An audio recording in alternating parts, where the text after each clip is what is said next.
Welcome to the candidate Q&A for the ITE 2026 International Vice Presidential Election. My name is Steve Kusiemba. I'm ITE's Executive Director and CEO. I have the privilege today of interviewing our two amazing 2026 candidates. As a member, this is your opportunity to learn a little bit more about each candidate. As a reminder, you can always visit ite.org, and under the About menu, you can click on 2026 International Election to learn even more about the candidates. For this recording, I'm excited to welcome Marc Jacobson, the Transportation Systems Management and Operations Program Manager for the City of San Antonio. Welcome, Marc, and thanks for taking some time to share a little bit about yourself with ITE members. Thank you, Steve. So my first question is one that I often ask a member when I first get to have a conversation with them, and that's, tell me a little bit about your early experiences with ITE. How did you get introduced, and what were some of your impressions that led you to not only stay a member, but get even more involved as a member? Well, my first interaction with ITE happened, like many, at the student chapter at Texas A&M University. My advisor was actually Dr. Dan Fambro, who, if many don't know him, they at least know his name from our student paper award. And he was the one that introduced me to the student chapter there at Texas A&M. My enjoyment of transportation, though, began at a much earlier age. So when I was a kid, I was fascinated with transportation. And I grew up in Philadelphia, Pennsylvania, where at the time when I was young, they still had electromechanical traffic signal controllers on the corner. And I would stand there at the intersection and listen to the click as the lights changed. And you know, that was my, I was fascinated at that point. So when I was introduced to ITE at Texas A&M, I went to one of the meetings and was like really intrigued to be in a room with other students that shared an interest in transportation.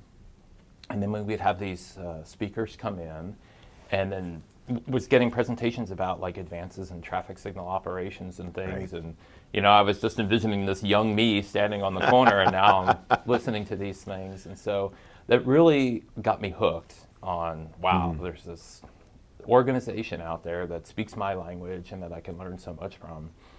And I was, you know, able to go to the meetings there at Texas A&M and really see the technical side of things. While I was there at school, there was a one of the rotations for the district meeting, was a section at the time, but was at in College Station, and so I was able to go to that meeting and see, you know, the professionals from all over the state, and you know, learn a lot more things that about transportation that were going on. So that really kind of sucked me into the whole ITE experience. When I graduated from A&M. They were starting a new chapter at the time down in South Texas, and so I became sort of one of the inaugural members of that chapter, and it enabled me to get closer to the folks that were in that industry there locally. I then moved to Dallas, and that's really where my professional interaction with ITE took off. And for me, what happened was my boss at the time was one of the elected officers for, again, what was a section that became a district for Texas. And she knew that I had an interest in doing websites, and she asked me to be the webmaster. Perfect. Yeah, and it got me in the door. Yeah. And so through that interaction, I then had a reason I was working for the city of Dallas, for them to support me going to those meetings. And I had a place then in the boardroom. And so I got to see the officers from the section and district interacting and hear more about, you know, sort of how the sausage was made, you know, what it took to get all the operations going. And it was at a time where there was a transition from this kind of strong section to the district as we know it today, the ITE Texas district. And I got to see, you know, how that was going on, and also see that not everybody was on board with some of the changes. Why are we doing this and things like that, and see how those elected officers handled that, and how they were able to come to consensus. when I left the city of Dallas and came back to San Antonio, I was joined the section in South Texas, which was now a section, and that section actually had was kind of going through some struggles with its elected officers at the time, and we had gone through a long period of time where they weren't actually meeting regularly and things, and so it needed a reboot. And so I stepped up and became the vice president of that reboot. So I actually was never the secretary treasurer of the section. Weird trivia question. But became the section vice president, and then the president, and then I was the section representative, which kind of put me back into that district boardroom in a different capacity. And then, from there, later on, I took a little break after that section representative, and but was still active in ITE because, again, that community and being able to make those contacts and things. But then I ran for the secretary-treasurer for the district, and I was fortunate enough to win that election. And it was at a very interesting time because in my secretary-treasurer year, we had a joint meeting with the Western District, which bordered the Texas District at the time. And so through that meeting, I got to meet the board for the Western District, and we interacted at that level. So to see how, another large district did things, that was very interesting. My vice presidential year, I was, the international meeting was in Austin, and so had the opportunity to interact with international ITE and see that side of things. But my presidential year, that also was interesting for a different reason, because when I first ran, of course, I had all these visions for how that year would go and the meetings that I would run and my goals. But of course, that turned out to be 2020. COVID. But I think there was a lot to learn from that as well, because I had to steer that district through those times, and that gave me the opportunity to, going all the way back to what was it that I first got out of ITE, that community, the technical knowledge, and how can we still provide that value to our members in a different way? And so we were able to have our first virtual meeting that we've ever had at the district during that time, and still keep things as relevant as possible and offer opportunities for the community to exist, even if we weren't able to see ourselves in person. So that's, all those things together, I think, is what formed my basis for ITE and why ITE is such an important part of my life. It certainly has been a litany of different experiences, but great opportunities, learning opportunities. You looked at them as learning opportunities and you built on them. So I guess let me ask you then, the big question is, well, the next big one, why do you want to become international vice president? So I think, I don't think that kid standing on the corner listening to the traffic signal controller is like, man, I want to be ITE International Vice President one day. I think for me, everything, all those steps along the way, like you said, I've learned something from them. Right. And they inspired me perhaps to look at that next level. So right now, I'm serving as the international director for the Texas District.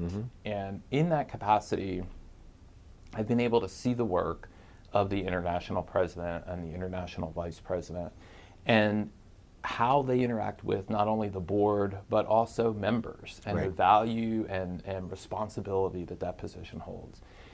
And I feel like I have the temperament and the knowledge to be able to do that successfully.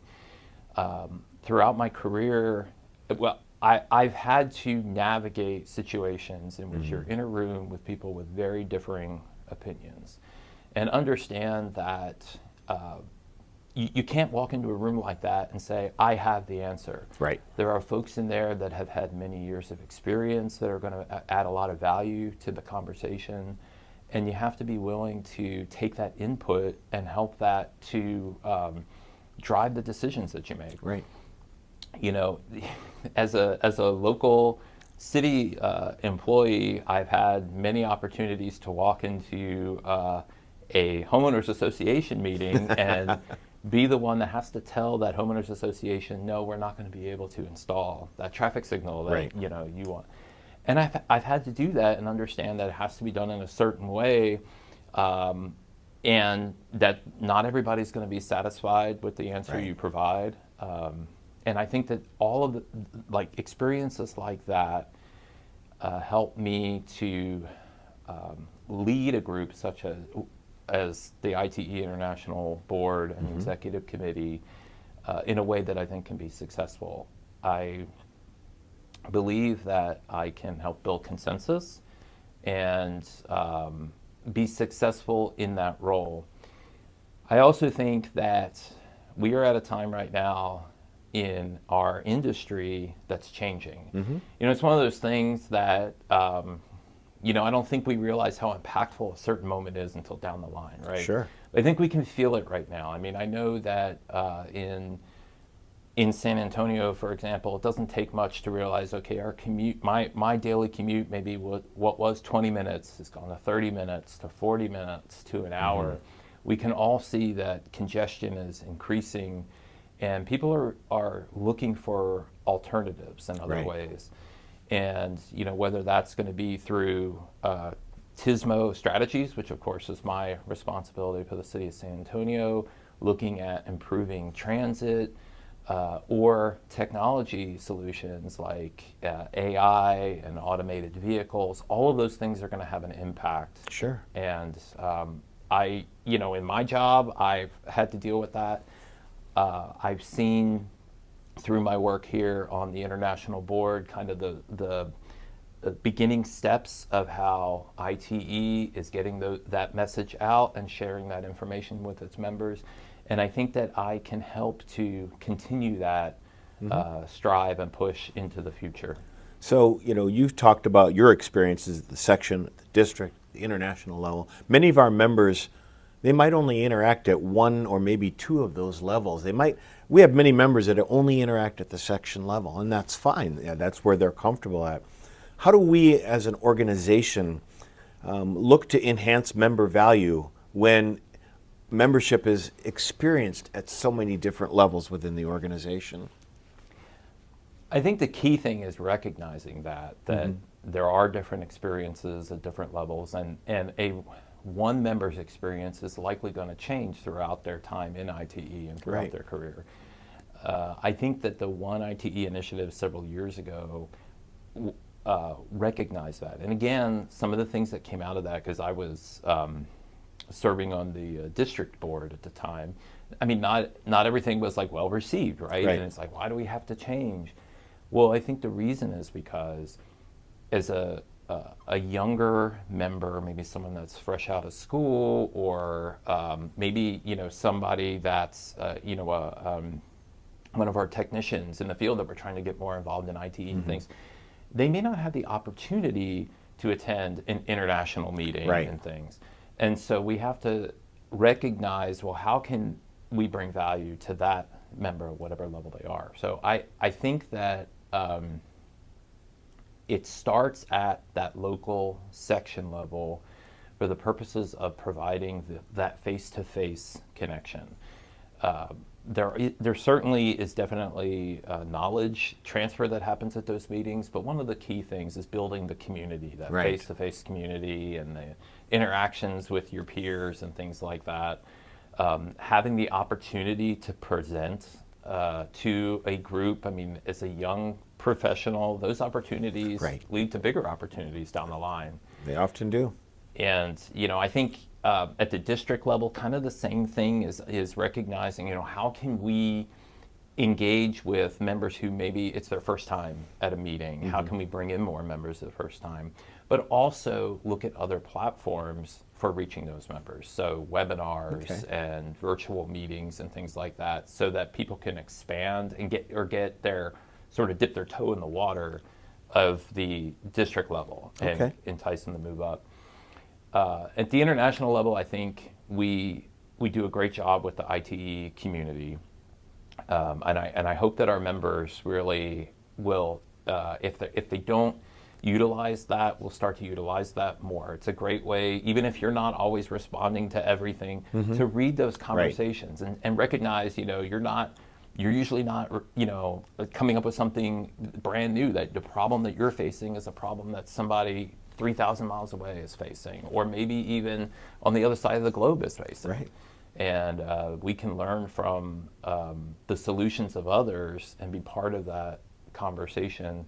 And again, I think like participating in the virtual conference and things like that, it gives folks a way to be involved in ITE at all these different levels, even if they're not able to make the meetings. So we're currently in the final year of our current strategic plan. And of course, one of the more important outcomes was the release of our Safety Roadmap and Action Plan just 1 year ago this month. It's hard to believe it's been a year. Of course, the goal of that Safety Roadmap and Action Plan is to foster a cultural shift which prioritizes roadway safety. Are there any particular actions or initiatives in that plan that stand out to you as critical priorities in achieving this goal? And how can the next strategic plan build on all of this great activity? I love the Safety Roadmap and Action Plan for a variety of reasons, and I think that Matt Hardy and his staff have done a great job in putting that together. Plus the volunteer helpers that have helped with that. I think that two of the key things with it is really emphasizing the safe system approach and how we can get everybody kind of thinking the same way, putting safety first and having direction to achieve those goals. And I'm really looking forward to the safe system approach for public side. Right. I think that's going to be great. The other thing I think is recognizing right off the top that zero is achievable. I mean, that's been something that's been sort of in our policies and things, but continuing to put that message out there. Right. I think sometimes people confuse that with like, if we do unfortunately have a fatality or something happens, like, oh, it's a failure. It's not. It's recognizing that our job is to understand that zero is achievable. Right. That you can't go into something thinking, oh, well, this doesn't matter. I mean, because people are going to make mistakes anyway, right. kind of thing. You have to design and plan for trying to make it as safe as possible. Yeah, you can't have any other goal. Right. But one of the things I see from the Safety Roadmap and Action Plan is take the word safety off and just take a look at what we've laid out. I think it's a great roadmap for how to address one of these big problems of safety. Here we're laying out all these different topics, actions, and then dividing up who is in charge of those actions. So we're having a lot more folks with skin in the game to try to get the work done. And we're taking these big ideas and making them into bite-sized pieces. So one of the things I think, certainly the strategic plan will continue the safety piece of it because we're not done in implementing all the actions yet, and those have to continue. But I think that framework that was laid with the Safety Roadmap and Action Plan could be applied to other big topics out there. We have certainly resilience, that is something that we need to focus on. And then right now, workforce development. Anybody who works for a public agency, and I know as well on the private side, is struggling not only attracting workers, but retaining workers. And then developing those workers to be able to continue to succeed and contribute in the profession. So these are all things that I think taking that what we've developed in that roadmap and action plan, that approach, will help us to address those issues as well. Perfect. All right, last question. This is more about you personally. We're all shaped by what happens beyond work and beyond IT. Tell us a little bit about more you as a person and what you like to do when you're not focused on transportation. Well, so me as a person, I think, so I grew up, my mother is a retired public school teacher. My father is a retired federal worker. My sister works for the federal government. My wife is a public school teacher, and I'm, so I work for a city. I guess that mindset has been in me from the start. I was raised to understand the value in all people, and appreciate the differences in others, treat everybody with respect, and so that's kind of my makeup that drives me. My creative side, I think outside of work, I demonstrate through. I've always been interested in computers. Mm-hmm. When I was really young, I had my first computer. It was a TI 99 4A, and it came with a book to teach you how to program. And I was this little kid, and that was what I did. I sat there, I taught myself how to program. Mm-hmm. I wrote a program that mimicked a school bus and the stop sign opening on a school bus. So those were the things that So today I know many computer languages, and that's like, that's how I let out my creative effort. That and doing websites for things, So that's kind of like what I like to do when I have the time, doing photography and things like that. Mm-hmm. I really love to travel. Mm-hmm. I've been fortunate enough that my wife, my best friend, and I have traveled. She also has a love of traveling, so we've been able to go to all 50 states. Wow. And 4 Canadian provinces, and Australia, which is, not the closest next thing. And we're really looking forward to having the opportunity, hopefully, to go other places. And as part of that traveling, one of the other things about me is I love to learn new things. Right. And I love to see how others experience the world, and how each little trip, to take away things like that. And my kids enjoy traveling with us, and that's one of the things that I try to show them every time.